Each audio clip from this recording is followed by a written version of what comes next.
Handa na ba ang inyong mga puso para sa isang kwentong susubok sa inyong pananaw tungkol sa pag-ibig, sakripisyo at paghihiganti? Samahan niyo akong muli, mga minamahal naming tagapakinig, sa isang paglalakbay na puno ng luha at tapang. Sabi nila, ang dugo ay mas malapot kaysa tubig. Paano kung ang dugong iyon ang magiging dahilan para suungin mo ang impyerno para sa iyong kakambal? Ito ang kwento ng dalawang babae na may iisang mukha, ngunit magkaibang tadhana, at isang desisyon na babago sa lahat. Ang tunog ng pagbagsak ng tinidor sa mamahaling plato ang bumasag sa nakabibinging katahimikan sa hapagkainan ng mga Montenegro. Agad na napayuko si Dalisay, ang mga daliri niya'y nanginginig habang pinupulot ang kubyertos na nalaglag.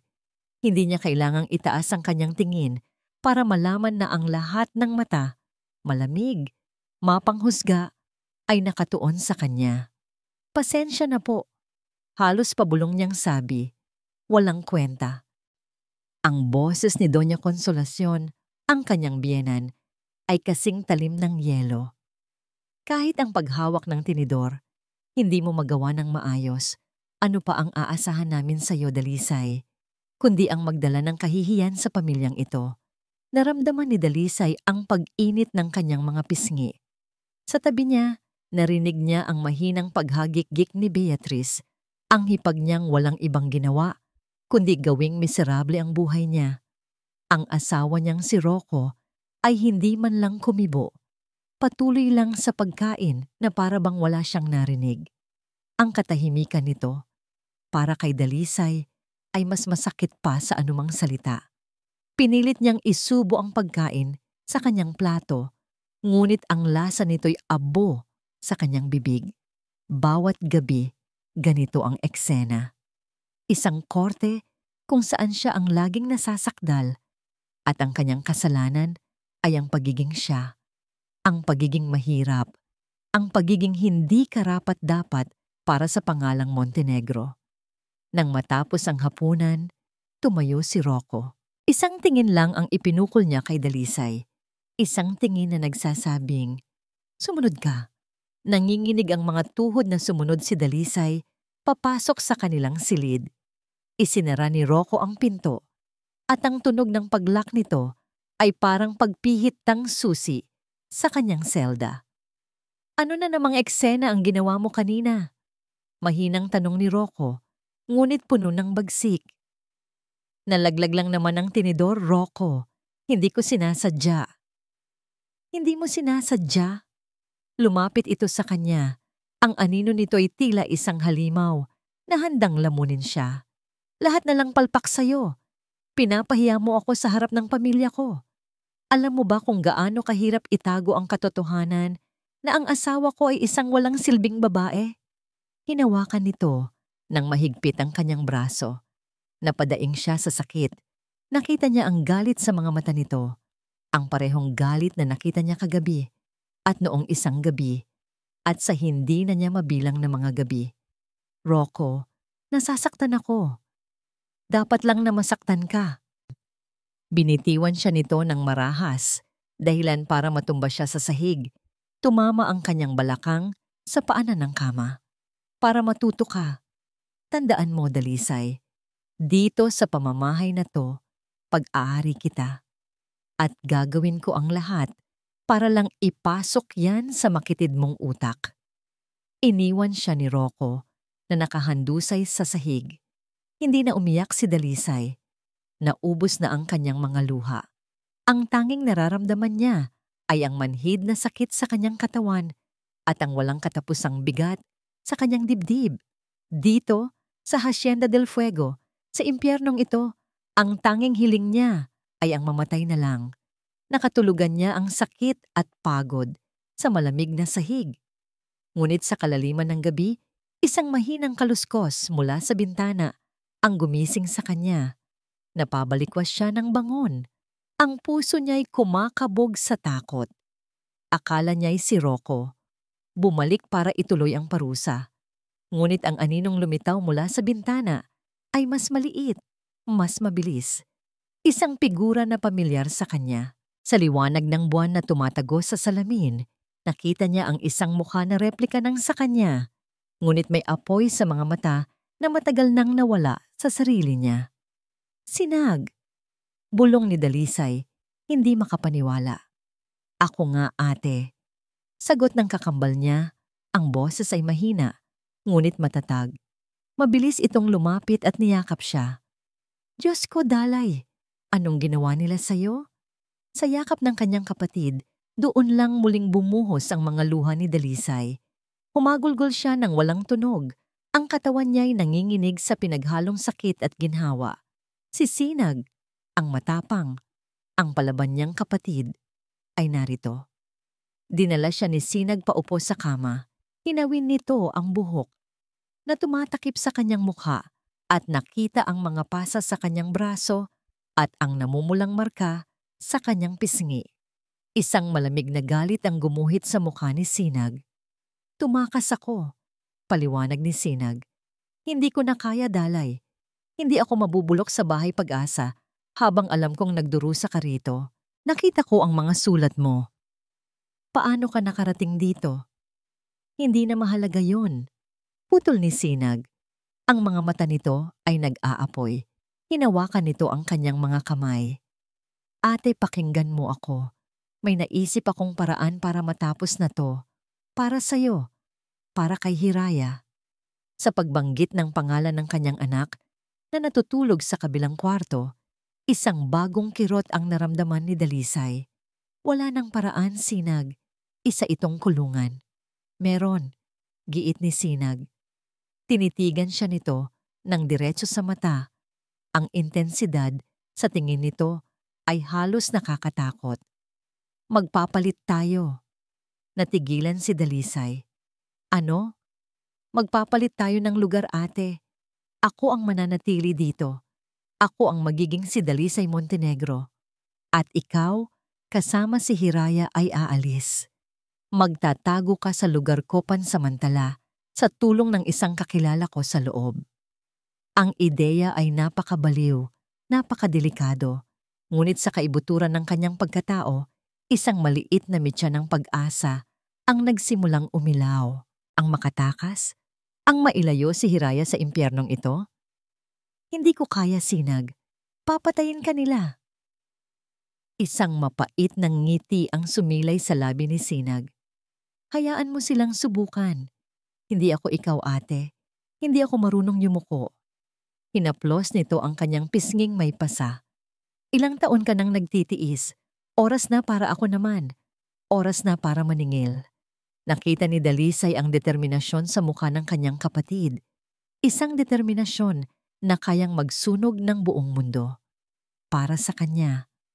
Para sa anak niya. Ang takot ay naroon pa rin. Ngunit mas malakas na ngayon ang desperasyon. Ito na ang huling pagkakataon niya. Dahan-dahan, sa gitna ng katahimikan ng gabi at sa ilalim ng liwanag ng buwan, tumango si Dalisay. Isang tango lang, ngunit sinilyuhan nito ang kanilang mga kapalaran. Hinawakan ni Sinag ang kanyang kamay ng mahigpit. Ang init nito'y nagbibigay sa kanya ng lakas. Bukas, bulong ni Sinag, ang bawat salita ay isang sumpa at isang pangako. Ako na ang magiging Dalisay at sisingilin ko ang lahat ng utang nila sa'yo. Bago pa man tumilawak ang mga manok sa Hacienda del Fuego, gising na ang diwa ni Sinag. Ang bawat sandali ay nakaplano. Ang bawat kilos ay kinalkula. Walang puwang para sa pagkakamali. Ate, oras na. Mahina niyang bulong sa nanginginig na si Dalisay. Suot na nito ang simple at medyo kupas niyang damit na dinala mula sa bahay Pag-asa. Sa isang iglap, tila bumalik si Dalisay sa pagiging dalaga. Simple, walang bakas ng pagiging isang Montenegro, maliban sa takot na nakaguhit sa kanyang mga mata. Sinag, natatakot ako. Paano kung malaman nila? Paano kung saktan ka nila? Sunod-sunod na tanong ni Dalisay. Ang boses ay basag. Hinawakan ni Sinag ang magkabilang balikat ng kapatid. Dalay, tumingin ka sa akin. Pinilit niyang salubungin ang mga mata nito. Mas malakas ako kaysa sa inaakala mo, at mas malakas ka kaysa sa inaakala mo. Ang tanging gagawin mo ay sumunod sa mga sasabihin ni Dr. Zamora. Magpagaling ka. Alagaan mo ang sarili mo para kay Hiraya. Ako na ang bahala dito. Isang mahinang katok sa pinto ng terasa ang nagpatigil sa kanila. Iyon na ang hudyat. Lumapit si Sinag at marahang binuksan ang pinto. Pumasok ang isang lalaking nakauniforme ng pang-ospital, si Dr. Elias Zamora. Ang mga mata nito ay puno ng pag-aalala, ngunit diretso itong tumingin kay Dalisay. "Handa na ba kayo, Mrs. Montenegro?" tanong ng doktor. Formal ngunit may halong lambing na para lamang kay Dalisay. Pansin yun ni Sinag, ngunit isinantabi niya muna. Ang mahalaga ay ang mailabas ang kapatid niya. "Tawagin mo na lang akong Dalisay." Halos pabulong na sagot ng kapatid niya. Tumango si Dr. Zamora. "Dalisay, oras na para umalis. Ligtas ang dadaanan natin." Kinuha nito ang maliit na bag na inihanda ni Dalisay. Niyakap ni Dalisay si Sinag sa huling pagkakataon, mahigpit, puno ng takot at pasasalamat. "Mag-iingat ka, Sinag. Pakiusap. Ikaw din, ate. Huwag mo akong alalahanin," sagot ni Sinag. Tinatapik ang likod nito. "Laban lang." Pinanood ni Sinag habang inaalalayan ni Dr. Zamora ang kanyang kapatid palabas sa terasa, patungo sa kadiliman ng hardin kung saan walang mga gwardiya. Isang anino lang sila sa dilim, mabilis na nilamon ng gabi. Nang mawala na sila sa kanyang paningin, huminga ng malalim si Sinag. Isinara niya ang pinto. Nagsimula na. Humarap siya sa salamin. Ang babaeng nakatingin sa kanya ay si Dalisay. Suot ang mamahaling silk na pantulog nito. Ang buhok ay nakalugay sa balikat. Ang mukha ay pagod at may bahid ng pamumula sa pisngi. Ngunit ang mga mata ay sa kanya. Matatalim, nag-aalab, walang bahid ng pagsuko. Hinaplos niya ang kanyang mukha. "Ito ang mukha ng isang biktima," sabi niya sa sarili. "Mula ngayon, ito na ang magiging mukha ng isang maniningil." Nag-practice siya. Inilundo niya ang kanyang mga balikat tulad ng lagi niyang nakikita kay Dalisay. Iniyuko niya ang kanyang ulo. Sinubukan niyang gayahin ang malambing at nanginginig na boses nito.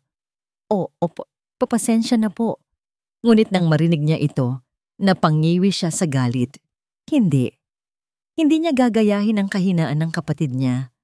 Ang gagayahin niya ay ang pagiging si Dalisay, ngunit isang Dalisay na nagbago. Isang Dalisay na napuno na. Ilang sandali pa, pumasok ang isang katulong para ihanda ang kanyang damit. Ngumiti lang si Sinag, isang ngangiting hindi umabot sa kanyang mga mata, at nagpasalamat. Pumasok siya sa banyo at hinayaan ang tubig na dumaloy sa kanyang katawan, na para bang hinuhugasan nito ang pagiging sisinag para ihanda ang sisidlan para sa kanyang bagong papel. Nang bumaba siya para sa almusal, naroon na silang lahat. Si Doña Consolacion na may hawak na tasa ng kape, si Beatrice na nagbabasa ng isang fashion magazine, at si Rocco na nakatutok sa kanyang tablet. Ang eksena ay perpekto.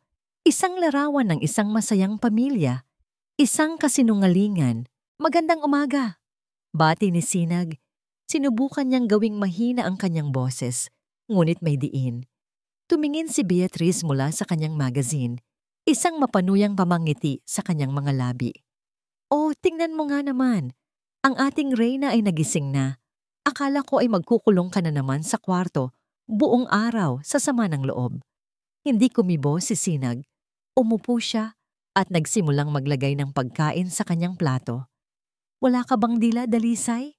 Kinakausap ka ng kapatid ko," sabi ni Consolacion, hindi man lang inaalis ang tingin sa tasa. Dito na nagsimula. Huminga ng malalim si Sinag. Itinaas niya ang kanyang tingin at ngumiti ng matamis kay Beatrice. "Pasensya ka na, Beatrice. Hindi ko lang napansin na kinakausap mo pala ako. Akala ko kasi may langaw lang na umuugong." Nabitawan ni Beatrice ang kanyang magazine. Maging si Consolacion ay natigilan at napatingin sa kanya. Si Rocco, sa unang pagkakataon, ay nag-angat ng tingin mula sa kanyang tablet. Ang mga kilay ay magkasalubong. Anong sabi mo? Gulat na tanong ni Beatrice. Ang sabi ko, pag-uulit ni Sinag, mas malinaw at dahan-dahan. Maganda ang umaga. Sana hindi masira ng mga ingay na walang kabuluhan. Ngumiti siyang muli bago sumubo ng pagkain, kalmado at para bang walang nangyari. Ang katahimikan sa hapag ay mas matindi pa kaysa kagabi. Ngunit ngayon, hindi na ito katahimikan ng paghatol kay Dalisay. Ito ay katahimikan ng pagkalito. Pagkatapos ng almusal, tumayo si Sinag para bumalik sa kanyang silid.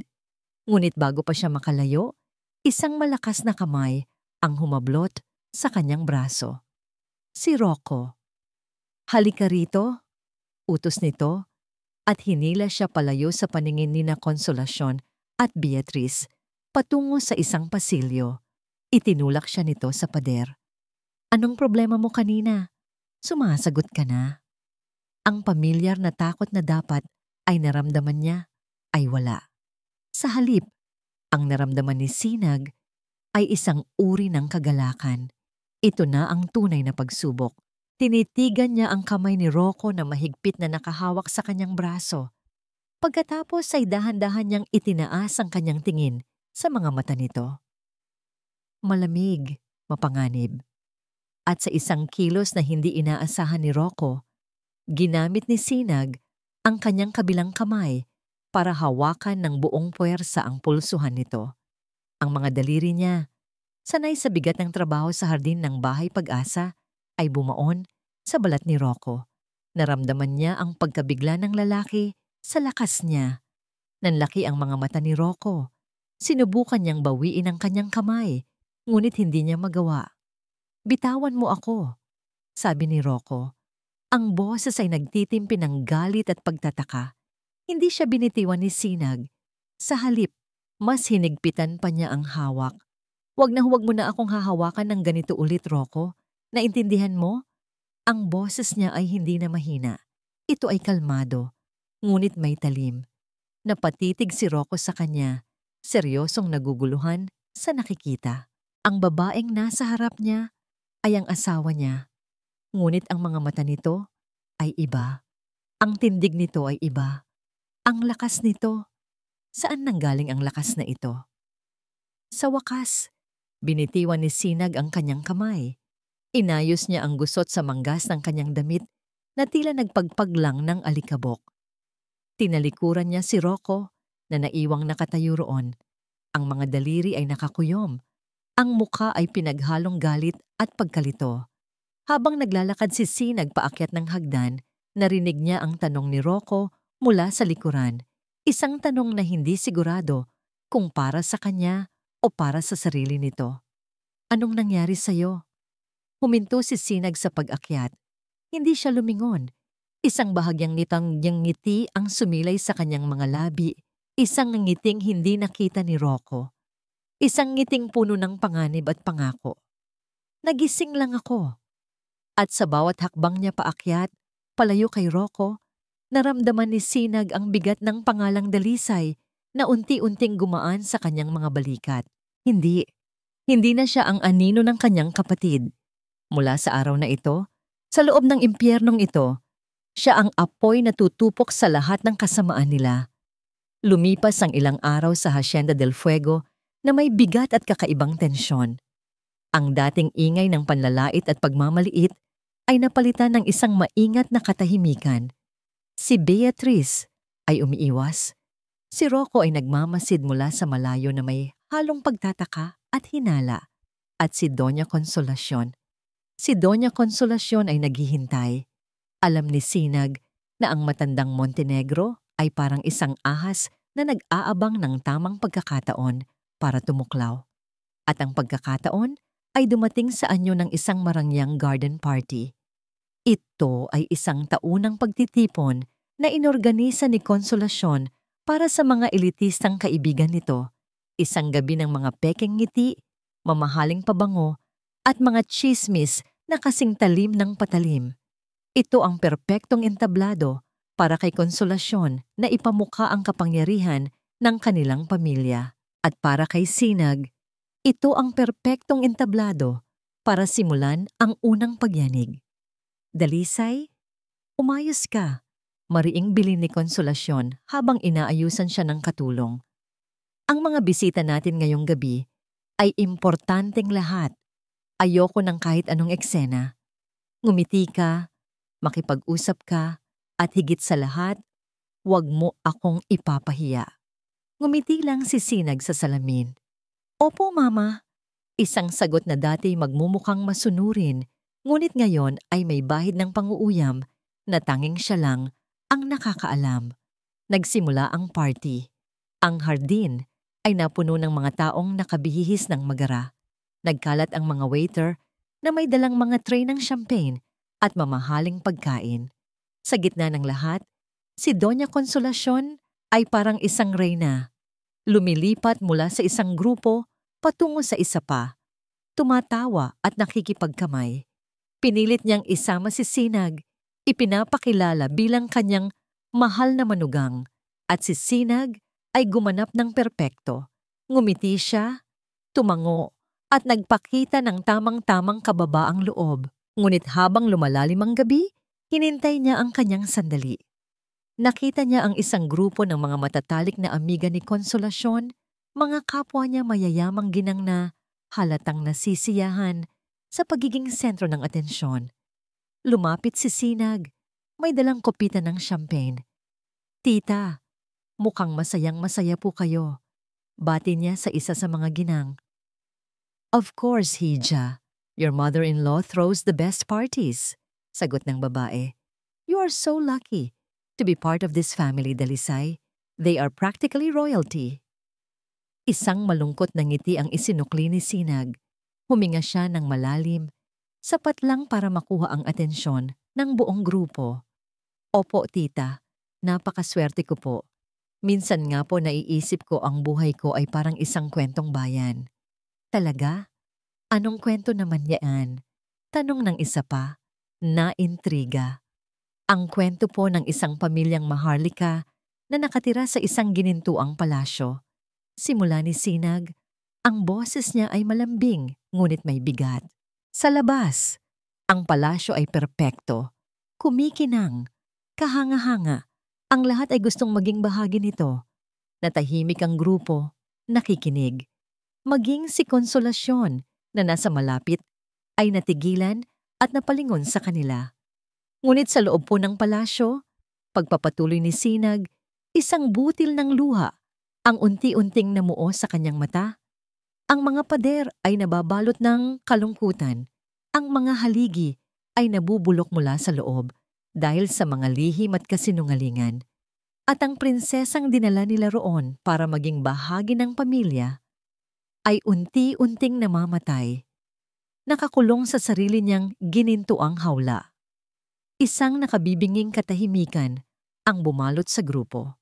Ang mga ngiti sa labi ng mga amiga ni Konsolasyon ay naglaho, napalitan ng awkward na pagtingin sa isa't isa. Alam nila, lahat sila ay may ideya sa kung ano ang tinutukoy niya. Nakita ni Sinag ang nagbabagang galit sa mga mata ni Konsolasyon. Mabilis itong lumapit, pilit na tumatawa. Hay nako, Dalisay, napakadramatiko mo talagang bata. Halika nga rito, may ipapakilala ako sa'yo. Hinila nito ang kanyang braso palayo sa grupo.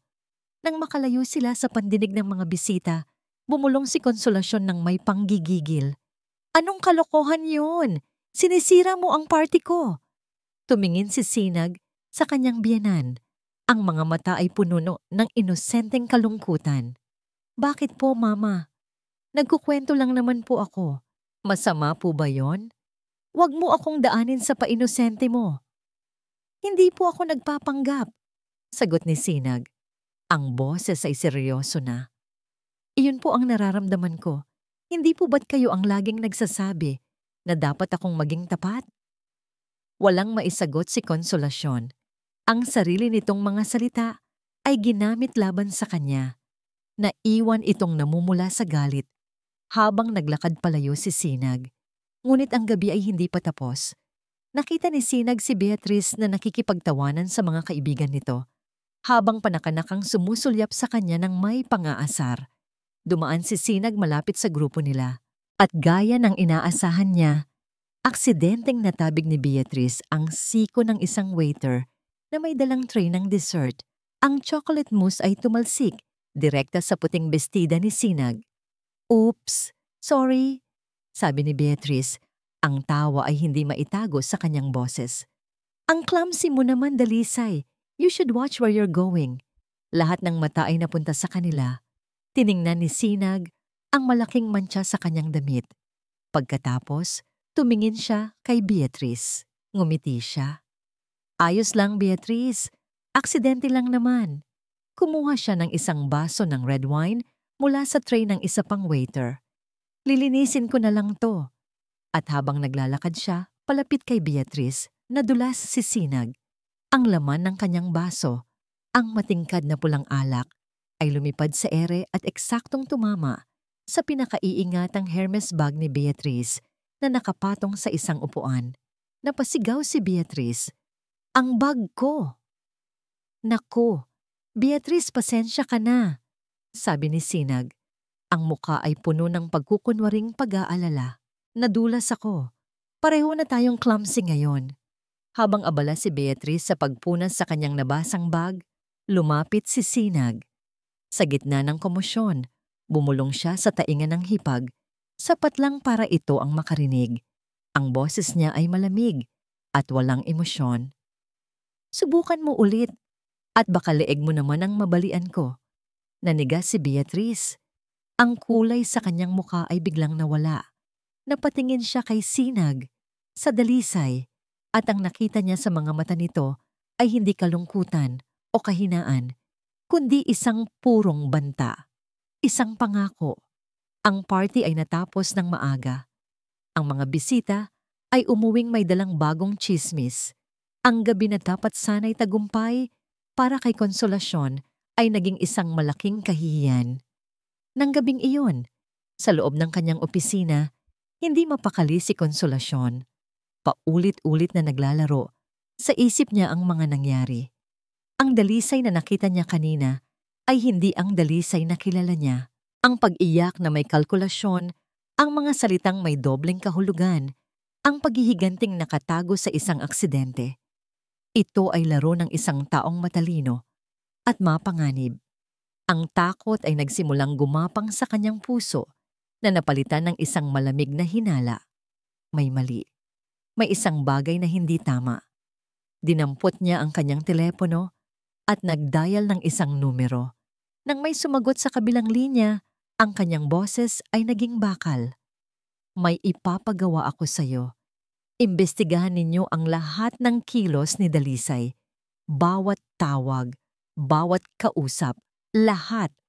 At alamin ninyo kung sino ang binisita niya nitong mga nakaraang linggo. Gusto kong malaman ang lahat." Ibinaba niya ang telepono. Tumingin siya sa bintana. Sa kadiliman ng gabi na bumabalot sa hasyenda, hindi na ito isang simpleng problema ng isang manugang na mahirap. Ito ay isang laban. At sisiguraduhin niyang siya ang mananalo. Alam ni Sinag na ang ginawa niya sa party ay maglalagay sa kanya sa alanganin. Ngayon, ang bawat kilos niya ay binabantayan. Nararamdaman niya ang mga mata ni Konsolasyon na nakasunod sa kanya, ang hinala ni Rocco na bumabalot sa bawat sulok ng mansyon, ang paghihiganti sa pamamagitan ng paninira ng reputasyon at mga psychological games ay epektibo. Ngunit alam niyang hindi iyon sapat. Kailangan niya ng sandata, isang bagay na tuluyang magpapabagsak sa mga Montenegro. At alam niya kung saan ito hahanapin. Sa puso ng kanilang operasyon, sa opisina ni Rocco. Ang opisina ni Rocco ay ang kanyang teritoryo. Isang silid na puno ng mga aklat na hindi naman binabasa. Mamahaling alak at mga papel na naglalaman ng yaman at kasalanan ng kanilang pamilya. Walang sino man ang pinapapasok doon nang walang pahintulot niya, lalo na si Dalisay, na itinuturing niyang masyadong simple para maintindihan ang mundo ng negosyo. At iyon ang gagamitin ni Sinag, ang pagiging simple ni Dalisay. Isang umaga, habang nagkakape si Rocco sa kanyang opisina at abala sa mga papeles, kumatok si Sinag. Nag-angat ito ng tingin, halatang nagulat. "Anong kailangan mo?" tanong nito. Ang boses ay malamig. May dalang tray si Sinag na may bagong timplang kape at ilang piraso ng paboritong biskwit ni Rocco. Isang ngangiti na pinilit niyang maging mahiyain at bahagyang takot ang iginuhit niya sa kanyang labi. "Naisip ko lang na baka gusto mo ng kape, Rocco. Mukhang pagod ka." Nagduda si Rocco. Tinitigan siya nito ng ilang segundo. Hinahanap ang bakas ng babaeng lumaban sa kanya sa pasilyo. Ngunit ang nakita niya ay si Dalisay, ang asawa niyang laging nagsisilbi sa kanya. Sa wakas, tumango ito. "Ilapag mo na lang dyan." Pumasok si Sinag, maingat ang bawat hakbang. Habang inilalapag niya ang kape sa mesa, ang kanyang mga mata ay pasimpleng gumala. Nakita niya ang isang bungkos ng susi na nakasabit malapit sa pinto. Isa roon ay siguradong para sa opisina. Kailangan niyang makuha iyon kahit saglit lang. "Salamat," sabi ni Rocco. Hindi pa rin inaalis ang tingin sa kanya. "Walang anuman," sagot ni Sinag at akmang aalis na. Ngunit bago pa siya makalabas, sinadya niyang matapilok dahilan para mawalan siya ng balanse at mabangga ang maliit na cabinet kung saan nakasabit ang mga susi. Nahulog ang mga ito sa sahig na may malakas na kalansing. "Nako, pasensya na," sabi niya. Ang boses ay puno ng pagkataranta. Mabilis siyang yumuko para pulutin ang mga susi.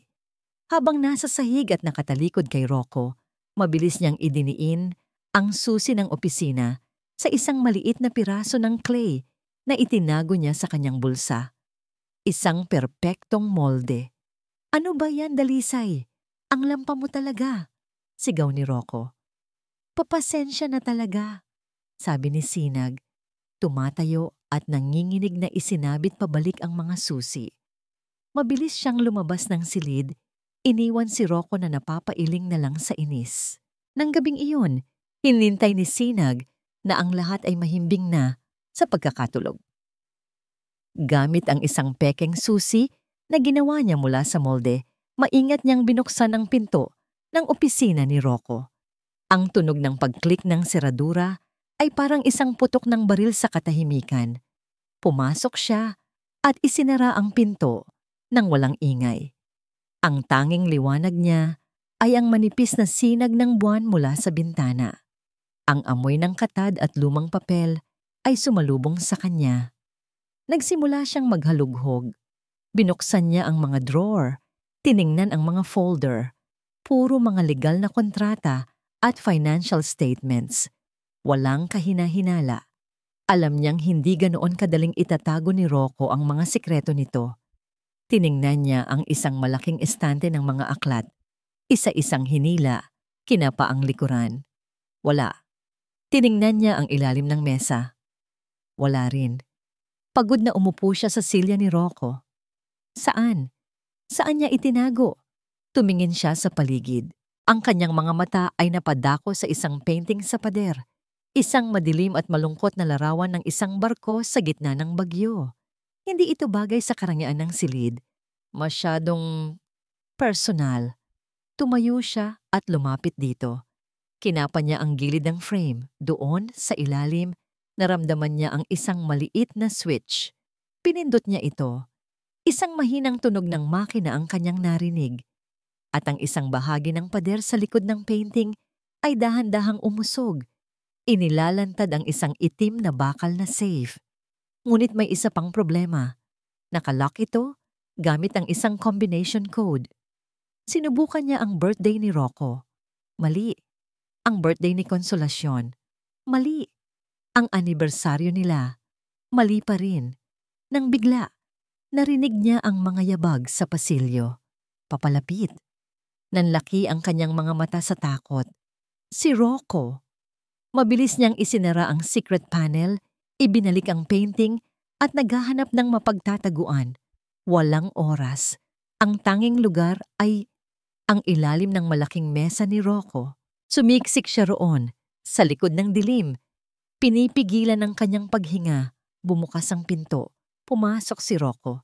Hindi nito binuksan ang ilaw. Dumiretso ito sa bintana at tumingin sa labas. Tila malalim ang iniisip. Pagkatapos, umupo ito sa silya. Ang silyang katabi lang ng pinagtataguan niya. Naamoy niya ang alak sa hininga nito. Kinuha ni Rocco ang kanyang telepono at may tinawagan. "Ako to," sabi ni Rocco sa kabilang linya. "Oo, maayos na ba ang lahat? Siguraduhin niyong walang magiging problema sa mga papeles ng lupa sa San Sinukuan. Ayokong maulit ang nangyari dati." San Sinukuan. Ang pangalan ng lugar ay tumatak sa isip ni Sinag. "Oo, alam ko." Pagpapatuloy ni Rocco, ang boses ay bumaba, puno ng pagbabanta. "Gawin niyo ang kailangang gawin. Kung may hahadlang, alam niyo na.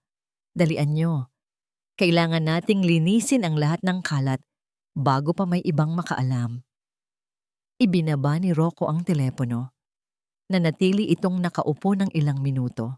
Si Sinag naman, sa ilalim ng mesa ay halos hindi na makahinga. Ang bawat segundo ay parang isang oras. Sa wakas, tumayo si Rocco at lumabas ng opisina, isinarang muli ang pinto. Naghintay si Sinag ng ilang minuto pa bago gumapang palabas. Ang kanyang puso ay dumadagundong. Mga papeles ng lupa, paglilinis ng kalat. Alam na niya ngayon. Ang sikreto ng mga Montenegro ay hindi lang simpleng pandaraya. May bahid ito ng dugo. At ang susi sa lahat ng ito ay nasa loob ng safe na yon, na may kaugnayan sa isang lugar na tinatawag na San Sinuku. Habang ang Hacienda del Fuego ay unti-unting nilalamon ng anino ng paghihiganti ni Sinag, si Dalisay naman ay unang beses sa loob ng maraming taon na nasilayan ang liwanag. Ang Bahay Pag-asa Rehabilitation Center ay kabaligtaran ng mansyon. Ang silid ni Dalisay ay simple. Isang kama, isang maliit na aparador, at isang bintanang nakatanaw sa isang luntiang hardin. Walang marmol na sahig, walang malalaking painting, walang mabibigat na kurtinang humaharang sa araw. Dito, ang katahimikan ay hindi nakakabingi. Ito ay payapa. Ang bawat umaga ay ginigising siya ng huni ng mga ibon, hindi ng sigaw at mura. Sa mga unang araw, ang tanging ginawa ni Dalisay ay matulog. Natulog siya ng mahimbing, isang bagay na ipinagkait sa kanya ng takot sa loob ng maraming taon. Ang mga pasa sa kanyang katawan ay unti-unting naghilom at ang bigat sa kanyang dibdib ay tila bahagyang gumaan. Para siyang isang halamang nalanta na muling diniligan. Si Dr. Elias Zamora ang hardinero. Araw-araw siyang binibisita ng doktor. Lagi itong may dalang ngiti at mahinahong boses. Kinukumusta siya, tinatanong kung ano ang kanyang nararamdaman, dinadalhan siya nito ng mga libro at prutas. "Kumain ka ng mabuti, Dalisay," sabi nito isang hapon, habang inilalapag ang isang tray na may lamang sinigang na hipon. "Paborito mo to, hindi ba?" Napatingin si Dalisay sa pagkain. Oo, paborito niya ngayon. Isang pagkain na matagal na niyang hindi natitikman dahil hindi ito gusto ni Rocco. "Paano mo nalaman?" tanong niya. May halong pagtataka at pasasalamat. Isang matamis na ngiti ang isinukli ni Dr. Elias. "May mga bagay akong laging alam pagdating sa'yo." Ang sagot ay tila romantiko, ngunit may kung anong kumirot sa kalooban ni Dalisay. Isinantabi niya ito. Marahil ay nagpapasalamat lang siya ng lubos, kaya't binibigyan niya ng ibang kahulugan ang lahat. Pagkatapos ng dinanas niya, ang kabaitan ay isang wikang halos nalimutan na niya. Ngunit habang lumilipas ang mga linggo, ang kabaitan ni Dr. Elias ay nagsimulang magkaroon ng ibang anyo. Ang pag-aalaga ay unti-unting naging pagkontrol. Isang araw, sinubukan niyang tawagan ang isang matalik na kaibigan mula sa probinsya Isang taong hindi niya nakausap mula nang ikasal siya. Kailangan niya ng isang boses mula sa kanyang nakaraan. Isang paalala kung sino siya bago siya naging si Mrs. Montenegro. Habang hawak niya ang telepono sa common area, lumapit si Dr. Elias. "Sino ang tinatawagan mo, Dalisay?" Tanong nito. Ang boses ay kalmado pa rin. "Isang kaibigan lang po, doktor. Gusto ko lang siyang kumustahin." Kinuha ng doktor ang telepono mula sa kanyang kamay. Dahan-dahan, ngunit may awtoridad. "Sa tingin ko, hindi pa ito ang tamang oras para dyan. Ang pakikipag-usap sa mga tao mula sa nakaraan mo ay maaaring magdulot ng stress. Nakakasama yan sa iyong paggaling. Ako muna, ang bahala sa'yo. Ako lang." Natigilan si Dalisay. May punto ang doktor, ngunit ang paraan ng pagkakasabi nito ay nagdulot ng lamig sa kanyang buong katawan. Mula noon, napansin niya ang iba pang bagay. Ang mga nurse, bagamat magalang, ay tila umiiwas na makipag-usap sa kanya ng matagal. Kapag naglalakad siya sa hardin, laging nasa malapit lang si Dr. Elias, nagmamasid. Ang Bahay Pag-asa ay nagsimulang magmistulang hindi isang santuwaryo, kundi isang magandang kulungan, isang ginintuang hawla. Ang pagdududa ay naging takot isang hapon. Pinayagan siya ni Dr. Elias na pumasok sa opisina nito para kumuha ng isang libro. Habang kinukuha niya ang aklat sa estante, aksidente niyang nasagi ang isang tumpok ng mga folder. Nahulog ang mga ito sa sahig at kumalat ang laman. "Naku, pasensya na po," sabi niya, at mabilis na lumuhod para ayusin ang mga papel. Ngunit sa ilalim ng mga folder, may isang bagay na nahulog din, isang itim na sketchbook. Dahil sa kuryosidad, binuklat niya ito. Ang unang pahina ay isang drawing ng isang bulaklak.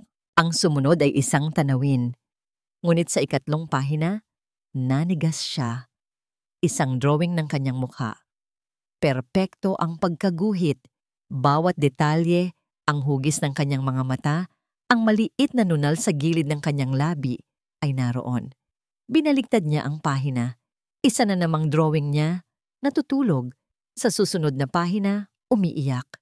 Sa susunod, nakangiti. Pahina-pahina ng kanyang mukha sa iba't ibang emosyon, iba't ibang sandali. Ang ilan ay mga eksenang hindi niya matandaang nakita siya ng doktor. Paano? Paano niya nalaman ang lahat ng ito? Nanginginig ang mga kamay na binuklat niya ang sketchbook hanggang sa dulo. Ang huling pahina, ang tuluyang bumasag sa kanyang puso. Ito ay isang drawing nilang dalawa ni Dr. Elias. Magkatabi sila, nakangiti, na para bang sila ay isang mag-asawa sa harap ng isang maliit na bahay sa tabi ng dagat. Isang pangarap, isang ilusyon, at sa ilalim ng drawing, may nakasulat sa pamilyar na sulat kamay ng doktor. Isang pangungusap na tumusok sa kanya na parang yelo. "Sa wakas, akin ka na, Dalisay." Binitawan niya ang sketchbook na para siyang napaso. Ang hangin ay tila naubos sa kanyang mga baga. Ang lahat ay biglang nagkaroon ng kahulugan. Ang pag-alam sa paborito niyang pagkain, ang pagbabawal sa kanyang tumawag, ang walang tigil na pagbabantay. Hindi ito pag-aalaga. Ito ay obsesyon. Tumakas siya mula sa isang halimaw para lang mapunta sa kamay ng isa pa. Tumakas siya sa isang malupit na bilangguan para lang mapunta sa isang ginintuang hawla na may mas matalinong bantay. Napatingin siya sa bintana ng opisina, sa matataas na pader na nakapalibot sa Bahay Pag-asa. Ngayon, ang mga pader na yon ay hindi na simbolo ng kaligtasan. Sila ay mga harang sa kanyang kalayaan. At sa kauna-unahang pagkakataon, napagtanto ni Dalisay na walang prinsepeng darating para sagipin siya. Hindi si Sinag, hindi si Dr. Elias. Kung gusto niyang makalaya, kailangan niyang hanapin ang lakas sa sarili niya. Kailangan niyang buksan ang hawla mula sa loob. Ang mga salitang narinig ni Sinag mula sa ilalim ng mesa ni Rocco ay umalingaw-ngaw sa kanyang isipan na parang isang walang katapusang anasan. Sansinukuan. papeles ng lupa, linisin ang kalat. May hawak na siyang piraso ng palaisipan, isang mahalagang piraso. Ngunit hindi niya alam kung paano ito ilalapat. Ang safe ay nananatiling sarado, isang bakal na baul na naglalaman ng mga sagot na kailangan niya. Alam niyang ang pagsubok sa mga kombinasyon na walang basihan ay isang malaking panganib. Lalo na ngayong alam niyang nag-uumpisa ng magmanman si Konsolasyon. Kailangan niya ng susi, hindi isang pisikal na susi, kundi isang susi mula sa nakaraan. Napagtanto ni Sinag na hindi niya kayang basagin ang pader ng mga Montenegro nang mag-isa. Kailangan niya ng tulong mula sa loob, mula sa mga taong matagal nang nagserbisyo sa hasyenda, mga taong anino sa paningin ng mga amo ngunit nakikita ang lahat. Ang target niya ay si Manang Celia, ang pinakamatandang kasambahay na naroon na bago pa man ikasal si Dalisay kay Rocco. Ang matanda ay laging tahimik, ngunit ang mga mata nito ay puno ng mga kwentong hindi kailanman binibigkas. Isang hapon, habang nagkakape si Manang Celia sa kusina, lumapit si Sinag. Hindi siya umupo bilang isang amo, kundi bilang isang kapwa babae. Manang, maaari po ba akong magtanong? Malumanay na sabi ni Sinag. Nag-angat ng tingin si Manang Celia, halatang nagulat. Tungkol saan po, senyora? Tungkol po sa hasyenda. Nitong mga nakaraang araw, parang gusto kong mas makilala ang lugar na ito, ang mga kwento nito, ang nakaraan ni Rocco. Ito ay isang pain, isang tapat na kasinungalingan. Nag-aalangan si Manang Celia. Wala naman po akong masyadong alam, senyora. Kahit ano po, Manang. Pagpupumilit ni Sinag. Halimbawa, ang Sansinukuan po. May lupain po ba kami doon? Sa pagbanggit ng Sansinukuan, nakita ni Sinag ang bahagyang panginginig sa kamay ng matanda. Tumingin ito sa paligid na para bang takot na may makarinig. Matagal na pong issue yon senyora. Mas mabuti pong huwag nang ungkatin. Bakit po? Dito na pumasok ang galing ni Sinag sa pag-arte. Gumawa siya ng isang malungkot na ekspresyon. Gusto ko lang pong maintindihan. Minsan, pakiramdam ko ay dayuhan ako sa sarili kong tahanan.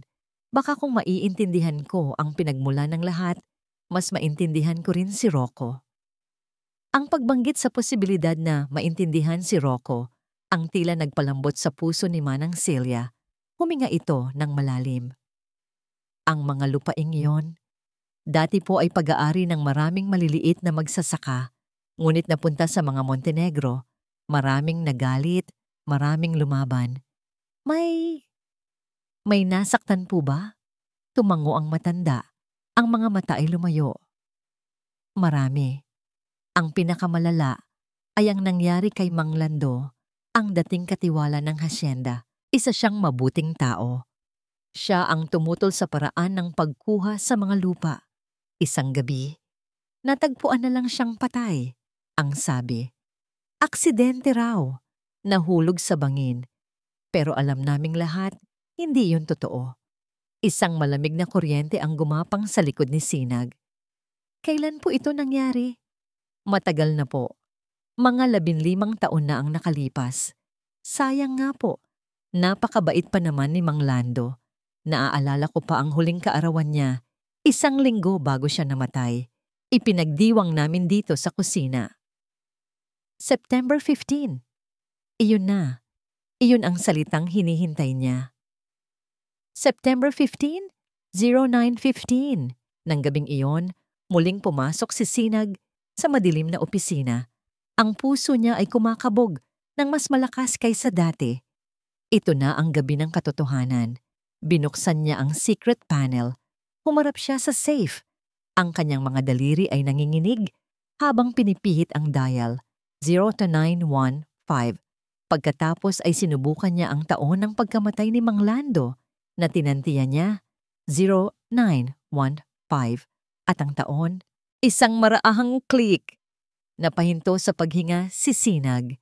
Dahan-dahan niyang hinila ang pinto ng safe. Bumukas ito. Ang nasa loob, ay hindi ginto o pera. Ito ay isang tumpok ng mga luma at naninilaw na dokumento na ingatan sa loob ng maraming taon. Kinuha niya ang mga ito at inilapag sa mesa, ginamit ang ilaw ng kanyang telepono para makita ang laman. Ang mga kamay niya ay nagsimulang manginig, hindi sa takot, kundi sa galit. Mga pekeng titulo ng lupa, mga deed of sale na may mga pekeng pirma, mga bank transfer slips na nagpapakita ng malaking halaga na idineposito sa account ng isang lokal na opisyal. At sa ilalim ng lahat, isang sulat. Isang sulat na walang pirma, ngunit malinaw ang banta. Itigil mo na ang pakikialam, Lando. Kung ayaw mong maging pagkain ng mga isda ang pamilya mo, ito na, ang sandata. Ang katibayan ng krimen na bumuo sa imperyo ng mga Montenegro. Kinuha niya ang kanyang telepono. Isa-isa, maingat. Kinuhanan niya ng litrato ang bawat pahina, bawat dokumento, bawat pirma. Ang bawat click ng kamera ay parang isang pako na ibinabaon niya sa kabaong ng pamilyang sumira sa kapatid niya. Nang matapos, nasiyahan siya. Ngayon, may panlaban na siya. Ngayon, hawak na niya sila sa leeg. Bago niya ibinalik ang mga dokumento, may isang bagay pa sa ilalim ng safe, isang lumang sobre. Binuksan niya ito. Ang laman ay isang kupas na litrato. Ang litrato ay kuha sa hardin ng hasyenda. Maraming taon na ang nakalipas. Naroon ang isang batang-batang Rocco, mayabang ang tindig. Katabi niya si Doña Consolacion, nakangiti na parang isang reyna. Sa gilid, nakatayo si Mang Lando ang katiwala. May mabait ngunit malungkot na nangiti. Ngunit hindi sila ang nakakuha ng atensyon ni Sinag. Sa likuran ni Mang Lando, bahagyang natatabunan ng anino, ay may isang batang lalaki, siguro ay mga 10 taong gulang. Payat, nakayuko. Ngunit ang mga mata nito ay nakatitig ng diretso sa kamera, puno ng galit na hindi nababagay sa isang bata. Isang galit na dalisay at malalim. Tinitigan ni Sinag ang mukha ng bata. May pamilyar sa hugis ng kanyang panga, sa intensidad ng kanyang tingin. Paulit-ulit niyang tinitigan, pilit inaalala kung saan niya nakita ang mga matang yon.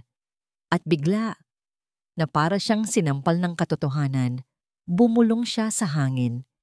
Ang bata sa litrato, ang anak ng pinaslang na katiwala, ay may parehong mga mata ng lalaking tumulong sa kanya na makapasok sa hasyenda. Ang lalaking nag-aalaga ngayon sa kanyang kapatid. Elias. Bulong niya, ang pangalan ay abos sa kanyang bibig. Dr. Elias Zamora. Ang kakampi niya ay may sarili palang digmaan. Ang litrato sa kanyang kamay ay tila mas mabigat kaysa sa mga dokumentong naglalaman ng krimen ng mga Montenegro. Ang pagkatuklas na si Dr. Elias Zamora ay ang anak ng pinaslang na katiwala ay hindi lang isang sorpresa. Ito ay isang lindol na yumanig sa pundasyon ng kanyang buong plano. Ang lahat ng kabaitan, ang lahat ng tulong, hindi iyon dahil sa awa. Iyon ay dahil sa isang mas malalim at mas personal na motibo. Si Elias ay hindi isang tagapagligtas. Isa rin siyang maniningil. Mabilis na ibinalik ni Sinag ang lahat sa loob ng safe. Ang bawat kilos niya ay nagmamadali, puno ng bagong urgensya. Pagkalabas niya sa opisina, hindi siya bumalik sa kanyang silid. Dumiretso siya sa isang maliit na balkonahe, sa dulo ng pasilyo, kung saan alam niyang walang makakarinig. Nanginginig ang mga daliri na kinuha niya ang burner phone na ibinigay sa kanya ni Elias, ang tanging linya niya ng komunikasyon sa labas. Nagdial siya. 2 ring lang, sumagot na ito. Sinag, napatawag ka. May problema ba? Ang boses ni Elias ay kalmado at puno ng pag-aalala, tulad ng dati. Ngunit ngayon, ang boses na yon ay may kasamang lason. Huwag mo akong tawaging Sinag, mariin niyang sabi. At huwag ka nang magpanggap, Elias. O dapat ko bang sabihing, anak ni Mang Lando? Isang sandaling katahimikan sa kabilang linya. Isang katahimikan na kumumpirma sa lahat. Nang muling magsalita si Elias, wala na ang lambing sa boses nito. Napalitan ito ng isang malamig na katotohanan. Paano mo nalaman? Hindi na yan mahalaga. Ang tanong ay bakit? Bakit mo kami tinulungan? Bakit si Dalisay? Isang mapait na tawa ang narinig niya. Dahil kailangan ko ng paraan para makapasok. Kailangan ko ng isang taong mula sa loob. Nang malaman ko ang tungkol sa'yo, sa kapatid na idinidiin ng mga Montenegro sa isang mental institution, nakita ko ang perpektong pagkakataon.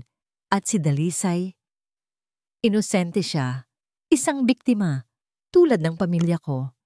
Hindi lang yan, giit ni Sinag, naaalala ang mga drawing na ikinuwentot ng kapatid niya sa kanilang huling pag-uusap. May iba pa, hindi ba?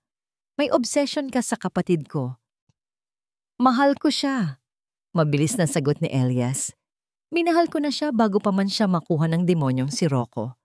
Nakikita ko siya sa malayo noon, ang kabaitan niya, ang liwanag niya. Karapat-dapat siya sa isang taong mag-aalaga sa kanya. Hindi sa isang taong sasaktan siya. Karapat-dapat siya sa akin. Naramdaman ni Sinag ang pag-akyat ng galit sa kanyang lalamunan.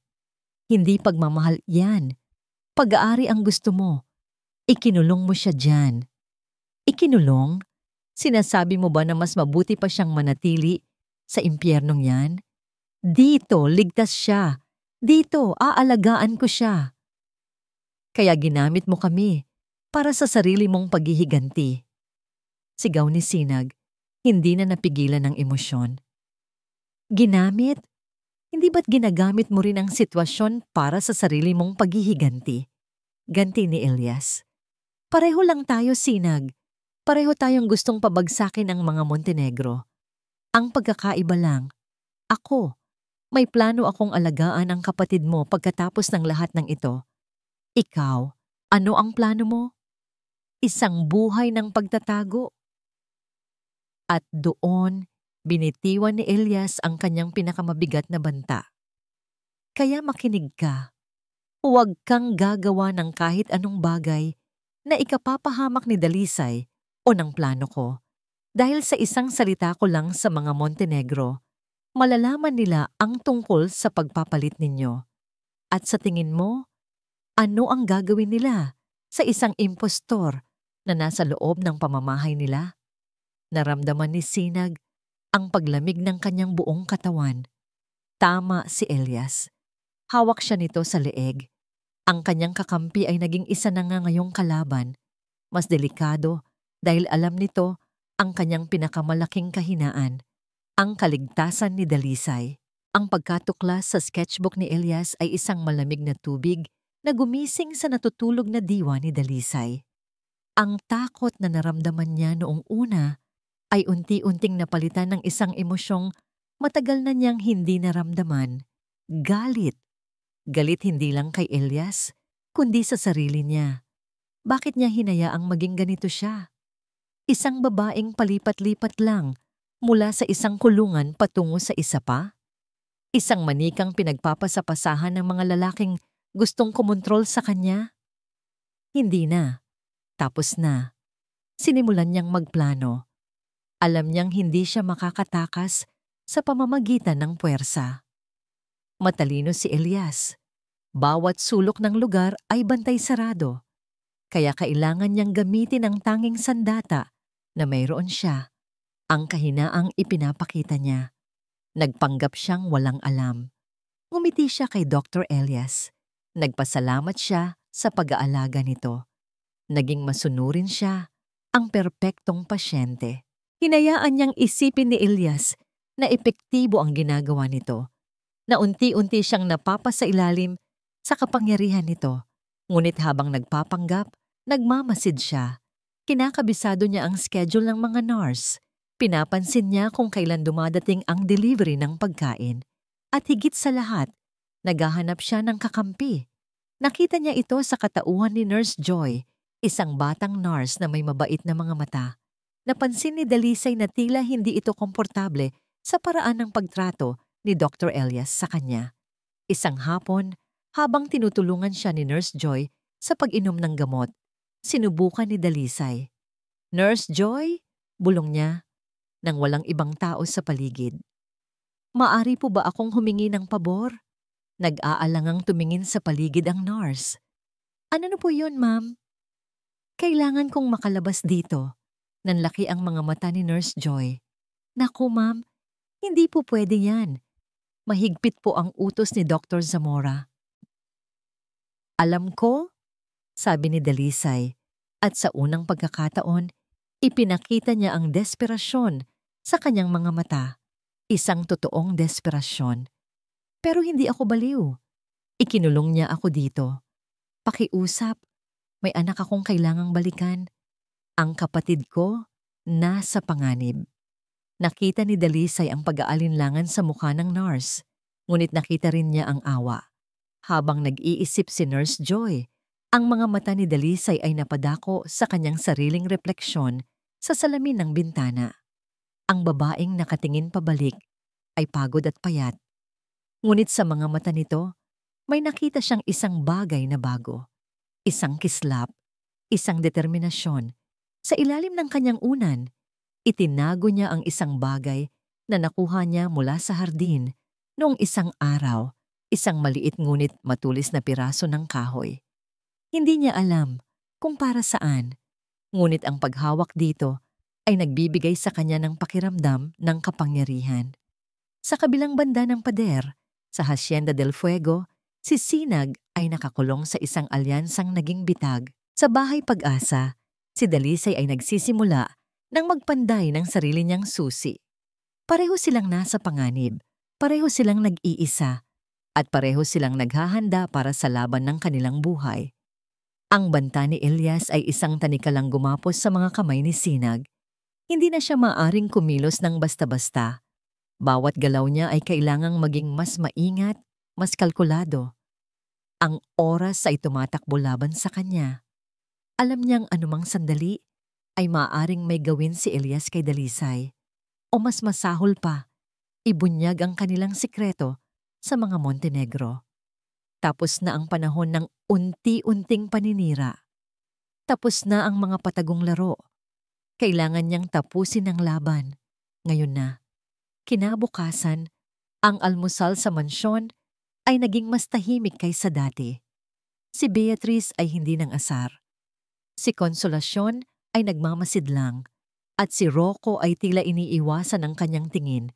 Tila lahat sila ay naghihintay ng susunod na pagsabog. At hindi sila binigo ni Sinag. "Mamaya, pagkatapos ng tanghalian, gusto ko kayong makausap lahat," sabi ni Sinag. Ang boses ay kalmado, ngunit may bigat na pumuno sa buong silid. Isang family meeting sa library. Nagkatinginan silang tatlo. "Para saan?" tanong ni Consolacion. Ang kilay ay nakataas. "Para sa kinabukasan ng pamilyang ito," simpleng sagot ni Sinag. Bago tumayo at umalis sa hapag, iniwan silang naguguluhan.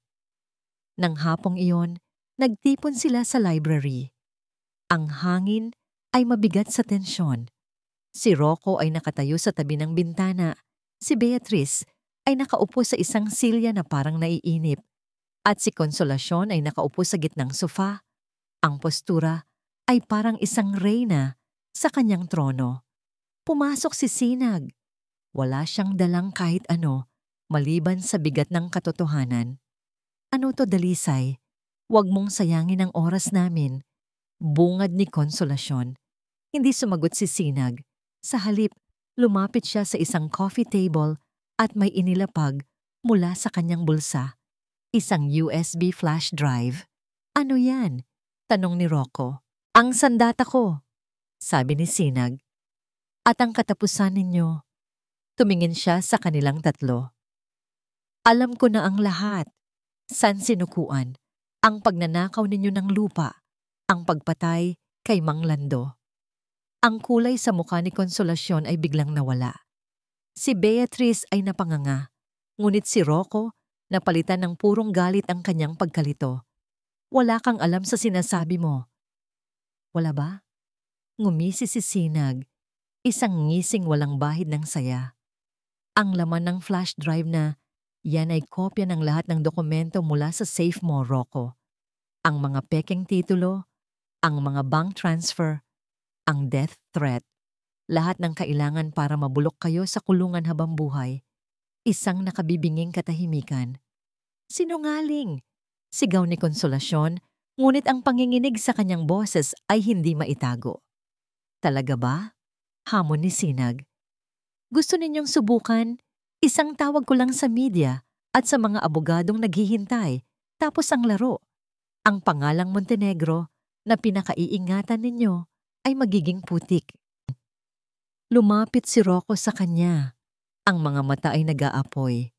Saan mo nakuha yan? Sino ang tumulong sa'yo? Hinarap siya ni Sinag, hindi natitinag. Hindi na mahalaga yon. Ang mahalaga, ito ang gusto ko.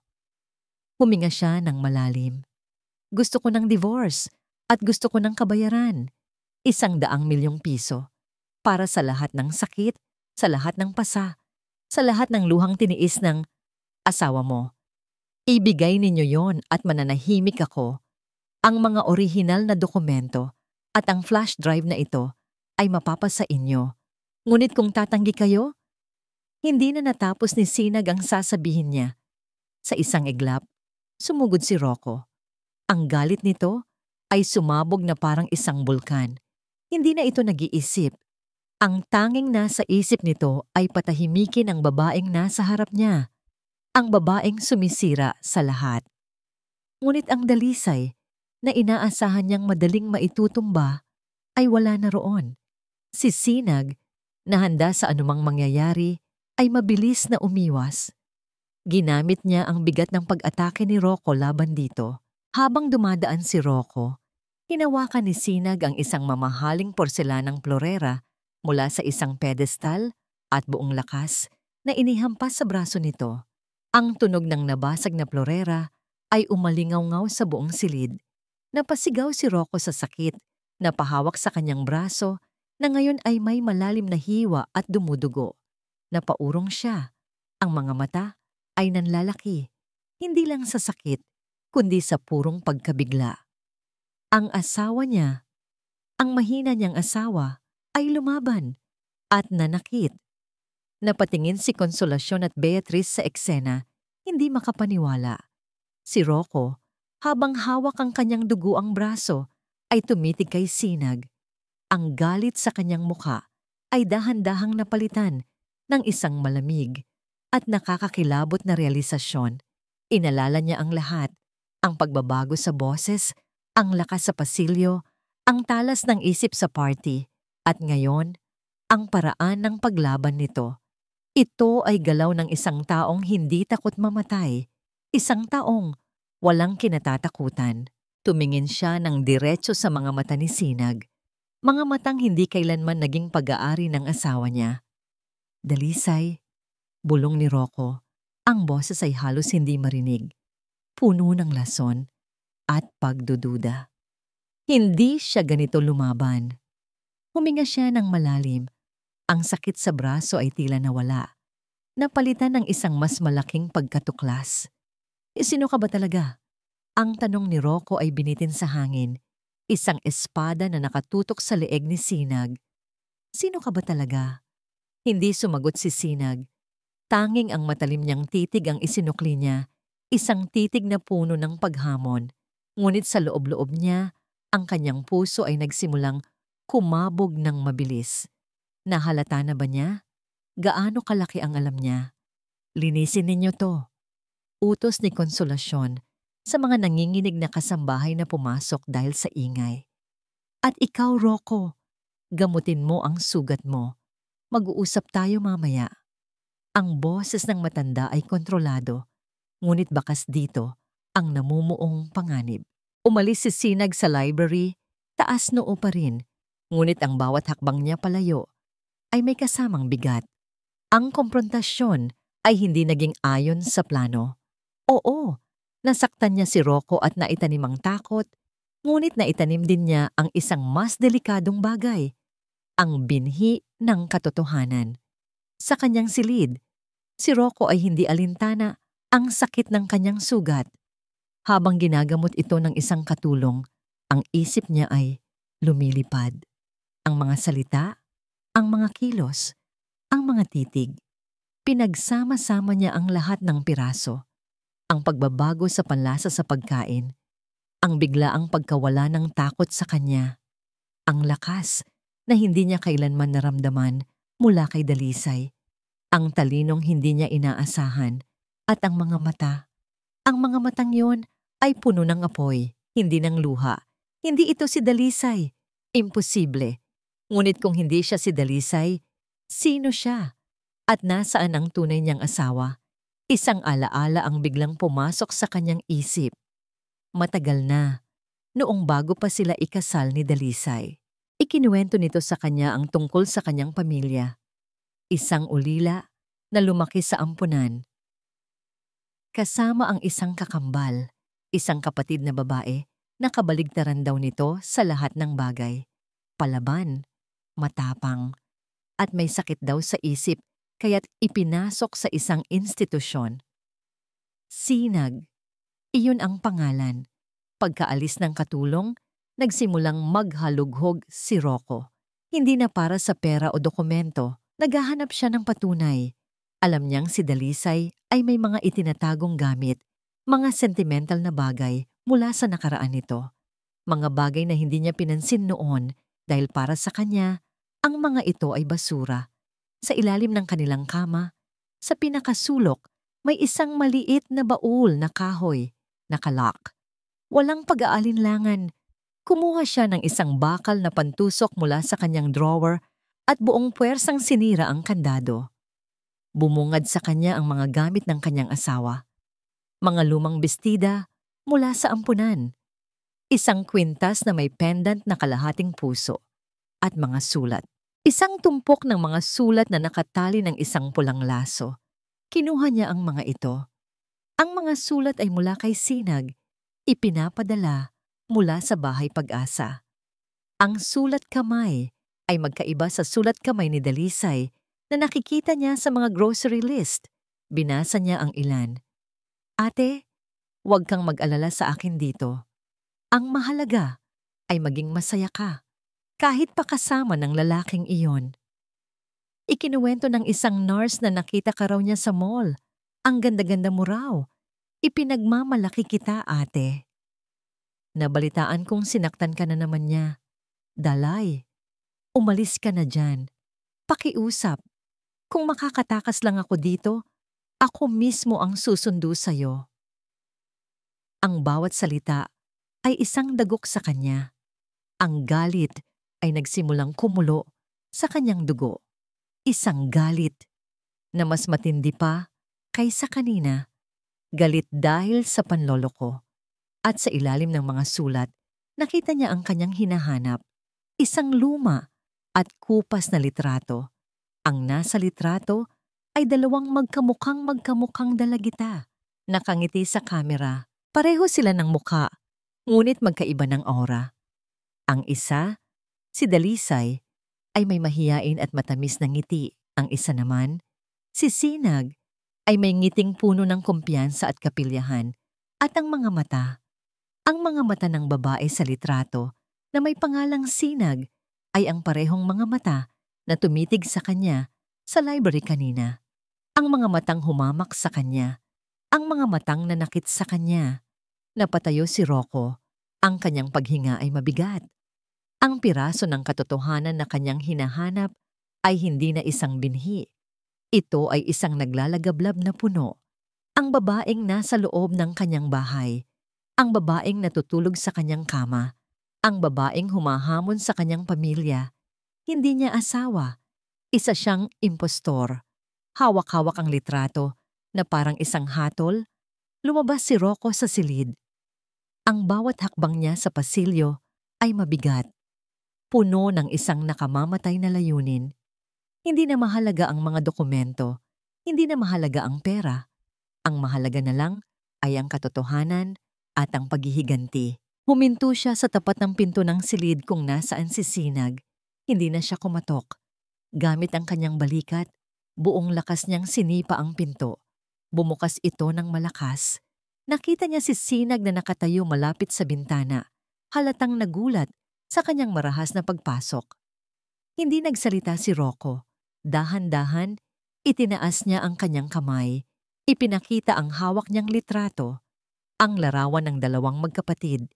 Ang ngiti sa kanyang labi ay hindi ng ngiti ng isang tao. Ito ay nangiti ng isang demonyo. At sa isang boses na umalingaw-ngaw sa buong silid, isang boses na puno ng tagumpay at kasamaan, sumigaw siya. Sinag! Alam ko na! Ang plano ni Sinag ay gumuho. Ang kanyang sikreto ay nabunyag. Siya ay nasa loob ng hawla ng leon at ang leon ay nagising na. Ang pagsigaw ni Rocco ng pangalan niya ay parang isang kidlat na gumuhit sa kalangitan ng plano ni Sinag. Sa isang iglap, ang lahat ay nagbago. Ang takip ay nabuksan. Wala nang pagkukunwari, ito na ang tunay na laban. Napakagaling! Sabi ni Rocco. Dahan-dahang pumapalakpak habang pumapasok sa silid. Isang napakagaling na pagtatanghal. Akalain mo nga naman. Ang asawa kong tanga ay may kakambal palang mas tuso pa sa isang ahas. Hindi kumibo si Sinag. Ang kanyang isip ay mabilis na nagpoproseso. Paano siya aalis dito? Anong gagawin niya? Nasaan si Hiraya? Nasaan siya? Tanong ni Rocco.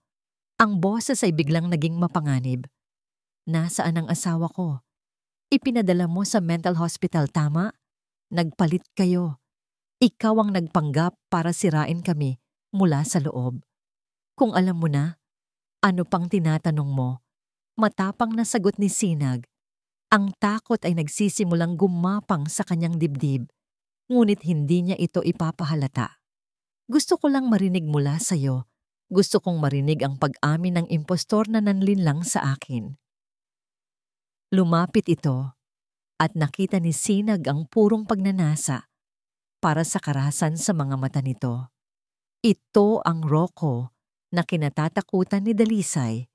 Isang hayop na walang kontrol. Oh, ako nga si Sinag. Pag-amin niya. At pinagsisisihan ko?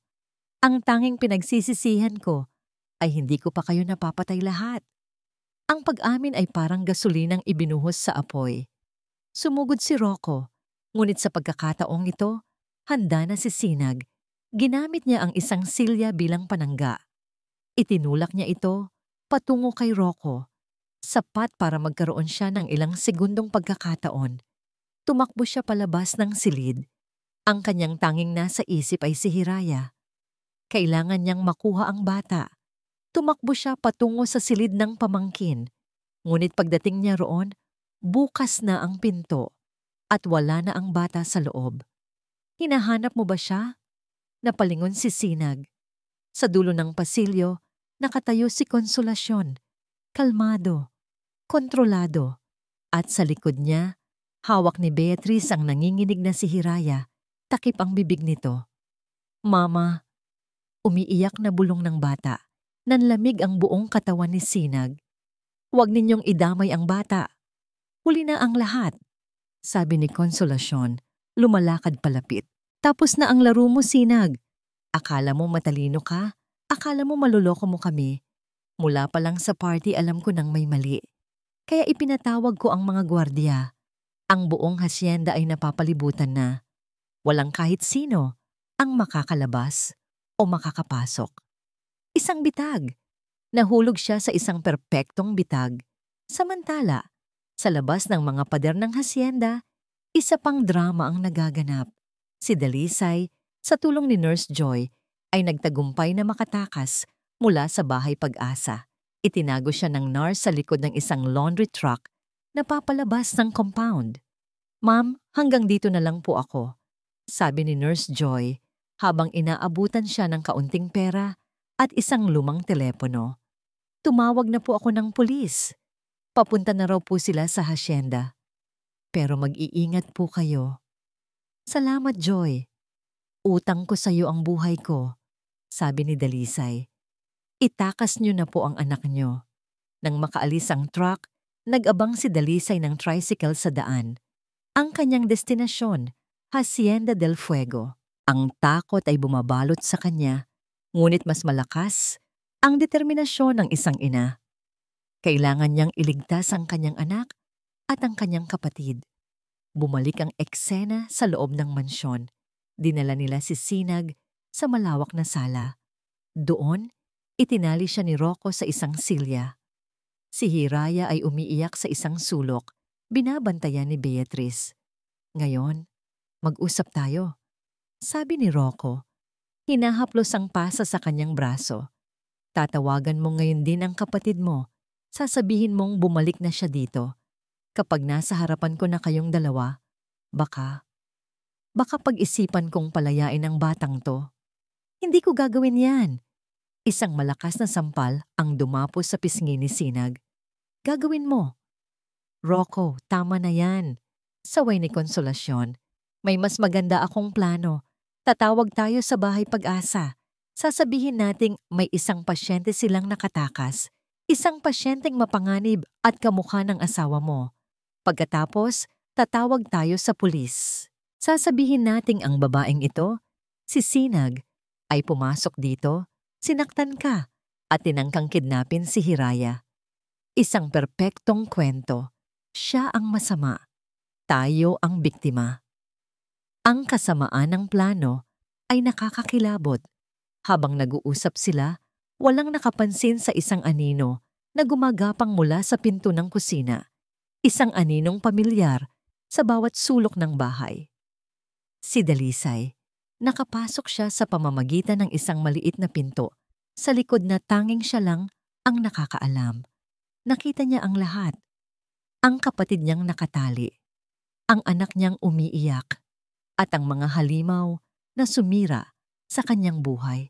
Ang takot na dati magpapamanhid sa kanya ay biglang naglaho. Napalitan ito ng isang uri ng tapang na ngayon niya lang naramdaman. Ang tapang ng isang ina. Bitawan ninyo sila. Ang boses ay mahina, ngunit sapat na para marinig ng lahat. Napalingon sila. Ang pagkabigla sa mga mukha ng pamilyang Montenegro ay hindi masukat. Nakatayo sa may pinto si Dalisay, at sa tabi niya, isa pang Dalisay o si Sinag na nakatali sa silya. Magkamukhang magkamukha. Ang bangungot nila ay naging doble. Di Dalisay, nautal na sabi ni Rocco, litong-lito kung sino ang sino.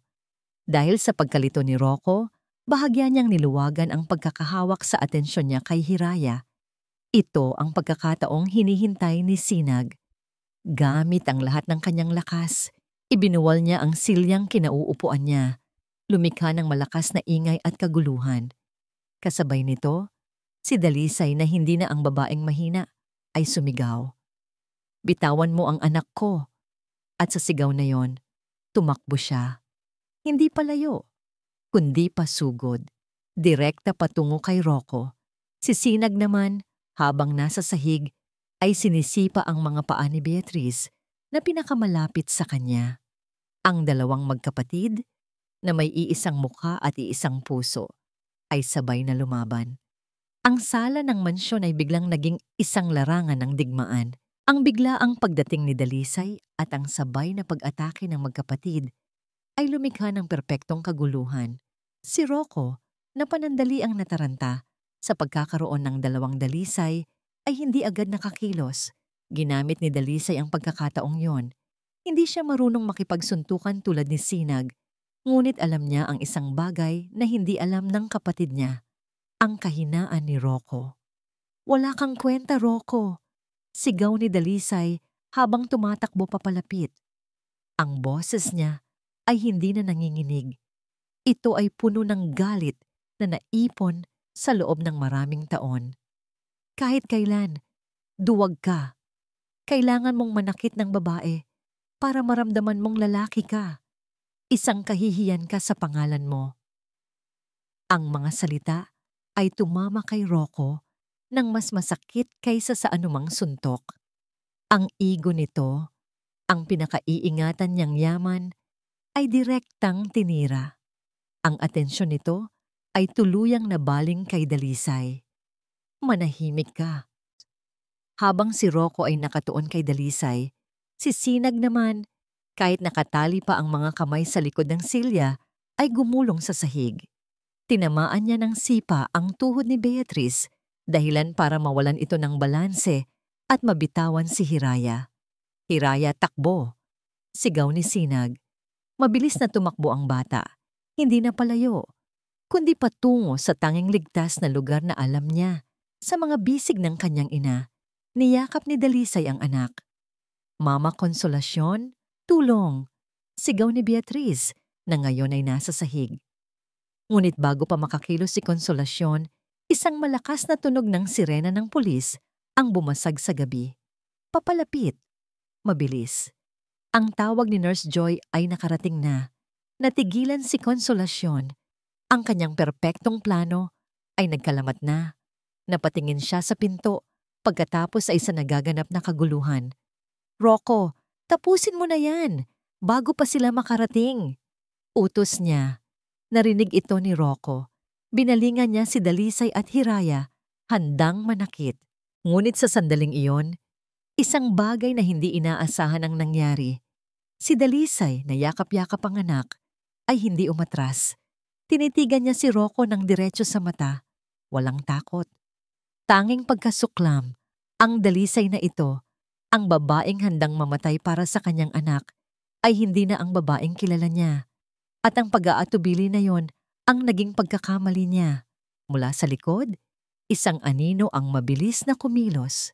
Nagawa ni Sinag na basagin ang isang paa ng silyang kinatatalian niya sa pamamagitan ng paulit-ulit na pag-umpog nito sa sahig. Nang makalas ang isang kamay, kinuha niya ang isang matulis na piraso ng kahoy mula sa nabasag na silya at buong lakas na isinaksak sa binti ni Rocco. Umungol si Rocco sa sakit at natumba. Ang gulat at sakit ay sabay na rumehistro sa kanyang mukha. Sa sandaling iyon, bumukas ng malakas ang pinto. Pumasok ang mga pulis, may mga dalang baril. Ang eksena na kanilang nadatnan ay malinaw. Isang babaeng may dugo sa kamay, si Sinag, isang lalaking sugatan sa sahig, si Rocco, isa pang babae na yakap ang isang umiiyak na bata, si Dalisay, at dalawa pang babae, si Konsolasyon at Beatrice, na puno ng takot at gulat. Huwag kayong kikilos, sigaw ng hepe ng mga pulis. Ang unang nakabawi mula sa pagkabigla ay si Konsolasyon.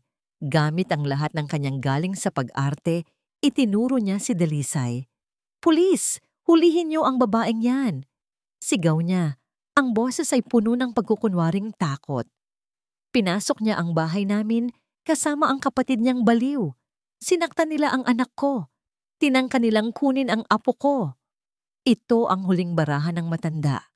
Ang gamitin ang pagkalito ng mga pulis sa dalawang magkamukhang babae. Tumingin ang mga pulis kina Sinag at Dalisay, halatang naguguluhan. Ngunit bago pa sila makakilos, sumigaw si Sinag. Sandali! Lahat ng atensyon ay napunta sa kanya. Dahan-dahan na siyang tumayo. Itinaas ang kanyang mga kamay para ipakita na wala siyang armas. Hindi kami ang kriminal dito. Dinukot niya mula sa kanyang bulsa ang USB flash drive na inilapag niya sa library kanina. Itinaas niya ito. Ang pangalan ko ay Sinag Alcantara at ang kapatid ko si Dalisay. Ang tunay na asawa ng lalaking yan, sabi niya. Itinuro si Rocco na ngayon ay iniinda ang sakit. Ang pamilyang ito ang may kasalanan, pambubugbog, illegal detention, at marami pang iba. Ang lahat ng ebidensya, nandito. Iniitsa niya ang flash drive sa sahig, sa gitna ng mga pulis at ng mga Montenegro. Tumingin ang hepe ng pulis sa flash drive, pagkatapos ay sa determinadong mukha ni Sinag, at sa wakas, sa nanginginig, ngunit matatag na si Dalisay na yakap pa rin si Hiraya. Nakita niya ang katotohanan sa mga mata ng magkapatid, ang katotohanan ng isang biktima. Posasan sila. Utos ng hepe, ngunit ang tinutukoy niya ay ang mga Montenegro. Ano? Hindi ninyo kami maaaring arestuhin. Hindi ninyo kami kilala? Sigaw ni Konsolasyon. Ang kanyang maskara ng pagiging maharlika ay tuluyan ng natanggal. Mamaya na po kayo magpaliwanag sa istasyon, ginang. Sagot ng pulis habang pinupusasan siya. Si Beatrice ay humahagulgol na parang isang bata. At si Rocco, habang tinutulungang tumayo, ay nagpupumiglas, sumisigaw ng mga pagbabanta na wala ng bigat. Habang inilalabas sila ng mga pulis, ang mansyon ay biglang napuno ng isang nakabibinging katahimikan. Ang mga halimaw ay nawala na. Naiwan ang magkapatid sa gitna ng nag-ulong sala. Nagkatinginan sila. Si Sinag, pagod at may mga galos. Si Dalisay, umiiyak ngunit buo ang loob. Walang nagsalita. Tumakbo si Sinag patungo kay Dalisay at Hiraya. Niyakap niya silang dalawa ng mahigpit. Doon, sa yakap na yon, bumuhos ang lahat ng emosyon. Ang takot, ang sakit, ang galit at sa wakas, ang ginhawa. Tapos na ate, bulong ni Sinag. Tapos na. Salamat Sinag, humahagulgol na sagot ni Dalisay. Salamat. Iniligtas mo kami. Hindi lang ako, sabi ni Sinag, humiwalay sa yakap at tinitigan ng kapatid. Ikaw din? Lumaban ka, Dalay. Nakita ko. Ang tapang mo. Sa unang pagkakataon sa loob ng maraming taon, isang tunay na ngiti ang sumilay sa labi ni Dalisay. Ilang sandali pa, isang lalaking naka-Amerikana ang pumasok. Ipinakilala ng hepe ng pulis bilang isang abogadong ipinadala ng isang women's rights organization na tinawagan ni Nurse Joy. Ginoo, ano na po ang mangyayari sa amin? Tanong ni Dalisay. Ngumiti ang abogado. Isang ngiting puno ng katiyakan. Pinulot niya ang flash drive mula sa sahig. Sa tulong ng ebidensyang ito at ng testimonya ninyo, hindi na makakalabas ng kulungan ang mga Montenegro. Ang kaso para sa physical abuse, attempted murder, at ang mga financial crimes nila ay napakatibay. Huminga ng malalim si Dalisay. At isa pa, dagdag ng abogado, tumingin sa kanilang dalawa. Dahil sa mga krimen na yon, lahat ng ari-arian na nakuha nila sa masamang paraan, kasama na ang danyos para sa lahat ng dinanas ninyo, ay mapupunta sa inyo bilang kabayaran. Tumingin ang abogado sa magkapatid na magkayakap pa rin. Malaya na kayo, sabi niya, at may sapat na kayo para magsimulang muli. Lumipas ang 6 na buwan. Ang ingay ng mga sirena, ang sigawan sa korte, at ang mga mukha ng mga Montenegro ay unti-unting naging isang malayong alaala. Isang bangungot na dahan-dahang naglalaho sa paggising. Ang Hacienda del Fuego ay naibenta. Ang pangalang Montenegro ay naging simbolo ng kahihiyan. At si Dr. Elias Zamora ay nahatulan din dahil sa illegal detention. Ang kanyang sariling paghihiganti ay nagtapos sa likod ng rehas. Para kina Sinag, Dalisay at Hiraya, ang buhay ay nagsimula muli.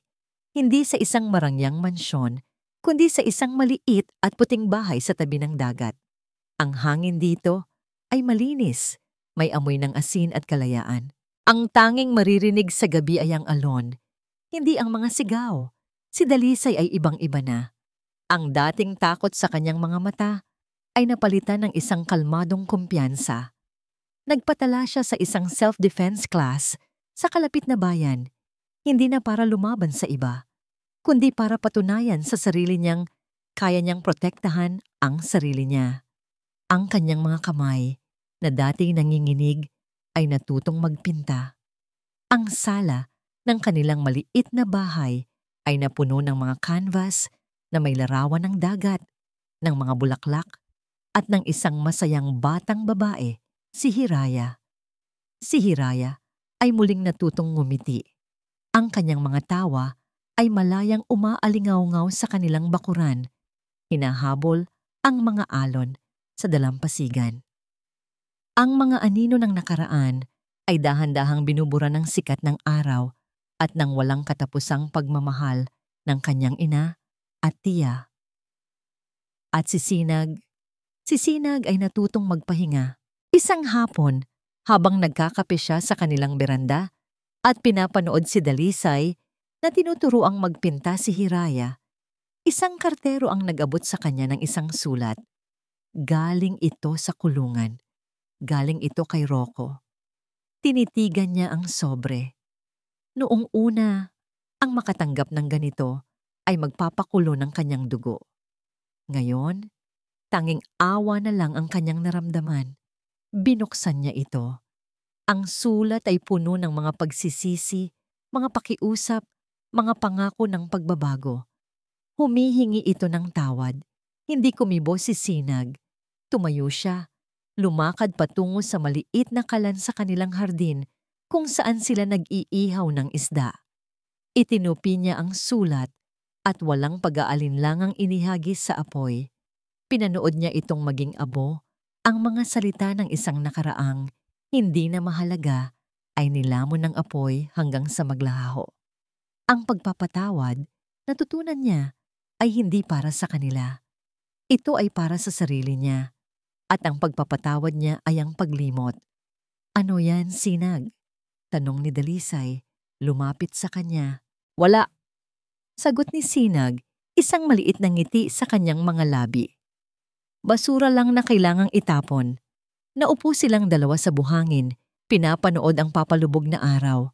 Ang langit ay nag-aapoy sa kulay kahel at rosas. Naaalala mo ba noon sa ampunan? Basag ni Dalisay sa katahimikan. Lagi nating pinapangarap na magkaroon ng sarili nating bahay, kahit maliit lang, isang lugar na ligtas. Naalala ko, sagot ni Sinag, at lagi kitang inaasar. Sabi ko, ang boring ng pangarap mo. Ang pangarap ko, makalibot sa mundo. Napatawa si Dalisay. Gusto mo pa rin bang gawin yun? Tumingin si Sinag sa kapatid niya. Pagkatapos ay kay Hiraya na masakayang naglalaro sa di kalayuan. Hinawakan niya ang kamay ni Dalisay. Dati oo, pero ngayon, sa tingin ko nahanap ko na ang mundo ko dito. Niyakap ni Dalisay ang kapatid. Salamat Sinag, para sa lahat. Huwag ka nang magpasalamat ate. Pamilya tayo, walang iwanan. Sagot ni Sinag. Kinabukasan, gumising sila ng maaga. Sabay-sabay silang lumabas para salubungin ang pagsikat ng araw, ang bukang liwayway. Habang ang araw ay dahan-dahang umaangat mula sa abot tanaw, nagliliwanag ang dagat at nagbibigay ng bagong pag-asa, si Hiraya ay tumayo sa pagitan ng kanyang ina at tiya. Hinawakan niya ang kanilang mga kamay. Tumingin si Dalisay kay Sinag, ang mga mata ay nagniningning. Ano na ang susunod para sa atin? Tanong niya. Isang tanong na hindi na puno ng takot, kundi ng pananabik. Ngumiti si Sinag, pinisil ang kamay ng kapatid at ang kamay ng pamangkin. Tumingin siya sa walang hanggang abot tanaw sa kanilang harapan. Kahit ano, sagot niya, basta't magkakasama tayo.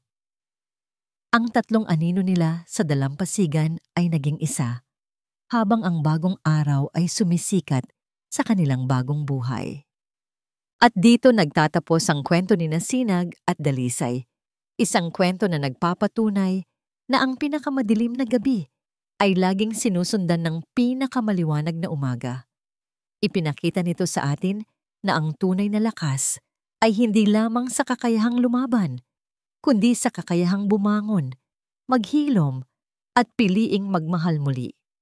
Ang pag-ibig ng magkapatid ang nagsilbing apoy na tumupok sa lahat ng kasamaan at ang kanilang tapang ang naging susi sa kanilang kalayaan.